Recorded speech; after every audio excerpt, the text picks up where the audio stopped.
UAE-യിൽ കൊടും ചൂടിന്റെ നാളുകൾ അവസാനിച്ചെന്ന് കാലാവസ്ഥാ കേന്ദ്രം. വരും ദിവസങ്ങളിൽ ചൂടിന്റെ കാഠിന്യം കുറഞ്ഞു തുടങ്ങുമെന്നാണ് വിലയിരുത്തൽ. അതേസമയം റാസൽ ഖൈമയിൽ ഇന്ന് അതിശക്തമായ മഴയാണ് ലഭിച്ചത്.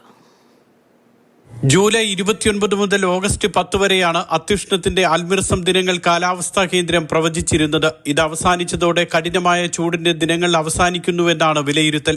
51.8 ഡിഗ്രി വരെ താപനില ഉയർന്ന ദിനങ്ങളാണ് കടന്നുപോയത്.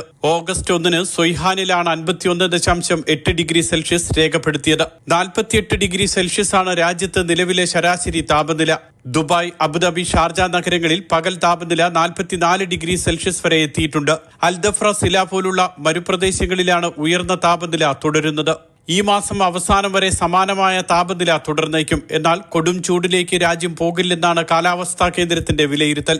അതേസമയം ഇന്ന് ഉച്ചയ്ക്ക് ശേഷം റാസൽ ഖൈമയിൽ അതിശക്തമായ മഴ പെയ്തു. 4:30 സൗത്ത് ഷൗക്ക പ്രദേശത്താണ് കനത്ത മഴ ലഭിച്ചത്.